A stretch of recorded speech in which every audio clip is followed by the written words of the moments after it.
We stick together, boys, the Sullivans, we stick together, boys, brothers till the end. Red, Frank, Albert, George, and Madison, the Sullivans, we stick together, boys, brothers till the end. At Pearl Harbor we lost a friend. 'Twas only right we must avenge. As brothers five we did unite. The Japanese we had to fight.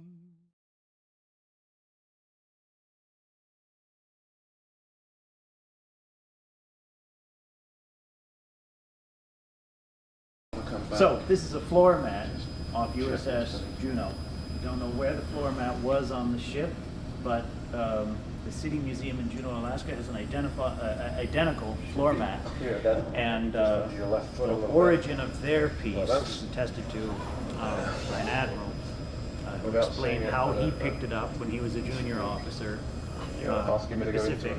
This came to us from Virginia, from a guy whose father worked at Espiritu Santo in the New Hebrides. Of course, Juneau's last port, which was sank. We're redeveloping this whole place, but this is on loan from Swenson's family. Very, wow. Look at that, yep. Launching. Okay, so that's the ship named after him. This is...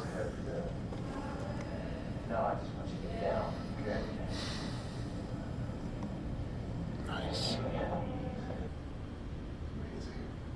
It's an Irish Catholic fraternal organization. The Celtic Circle of Kings County. Right? Wow. And this is...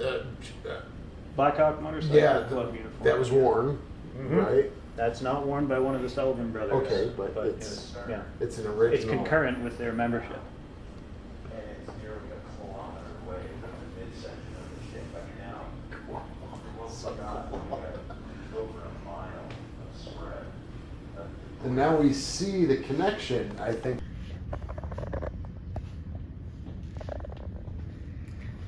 So these are letters to them? Yeah, they were written by a friend of Alita, Nellie Turner. Here's a picture of her years later. And she wrote, she was sort of like an aunt, right?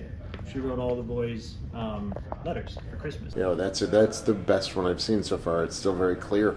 Nice. What a treasure trove of primary source that you guys have here. I mean, well, this is the home for it, no doubt. So yeah. We are reading a letter from Joseph to a friend of the family's named Paul Hamilton, and they were part of that motorcycle gang together. And he's actually writing from USS Juno in some way.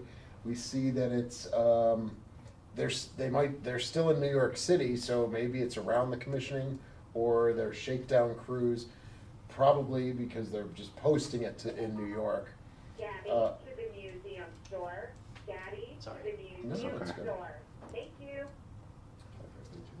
So he's asking how people are doing. It really kind of in a very fun, you only get in a letter.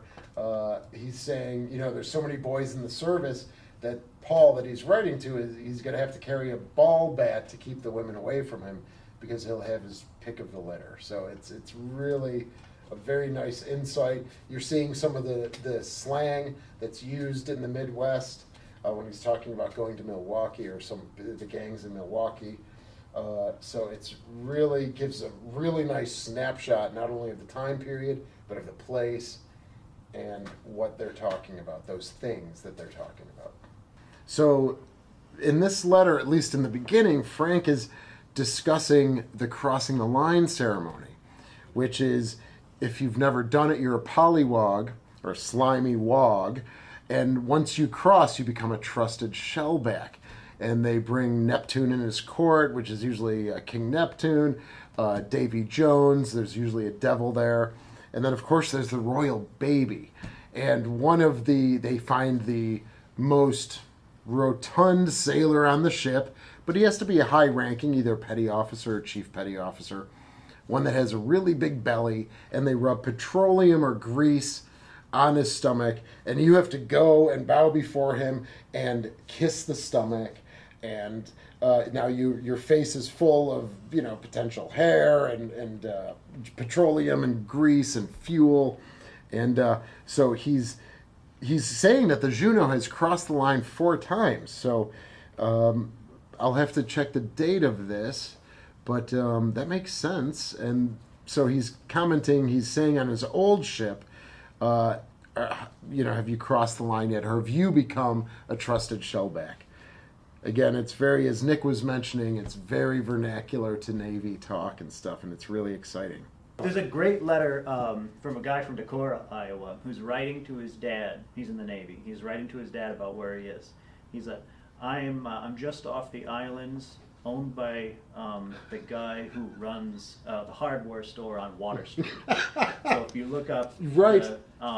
If you look in the directory, the guy who owned the hardware store on Water Street was Mr. Sullivan. Right? Very So you gotta cool. You got to work at it. That is really, that's wonderful. You go right down that hole. Mm-hmm. You go right down that tunnel, and that's wonderful. And then it's like, boom, the dad would know it immediately, right? He knows exactly who it is, but that's a way of getting around a censor. Yeah. Oh, man. Between January and February of '43, Loretta Swenson, that's the wife of Captain Swenson there. The second wife. Second wife, Thank yeah. you. I always use Milo or whatever, but... She received 9 letters from the families of Juno, from the family members, inquiring, you know, what's happened to my boy? What's happened to my husband? Do you know anything? In fact, many of these letters start with, I don't know if you exist, or I don't know if there is a Mrs. Swenson, right? They're just sending it off to Lyman Swenson's address. Yes. Hoping desperately for anything. Most of the families got their MIA telegrams between January 10th and like January 13th. So Interesting, these okay. letters all date from the back, well, yeah, from sort of mid-January up until the very early part of February. And of course, she didn't have any more answers, but she Right. saved all the letters that she got. I have a brother. Yeah. Did you give those to us? Yep. Okay. She did, very generously. So they have received the MIA letters. Yeah, some of these are dated January 10th. Right. They probably wrote them the same day. Right, they the got same telegram. day. Yeah. Yes, I have a brother near the ship has been sunk. Right, so this is the last will and testament of Albert Sullivan.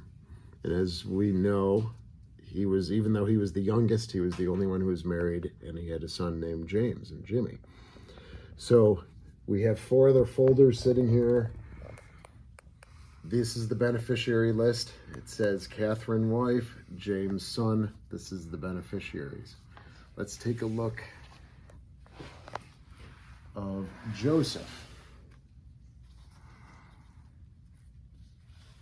Who does he have listed? Thomas and Alida, his father and mother. And I would be not surprised if it's the same for every other folder.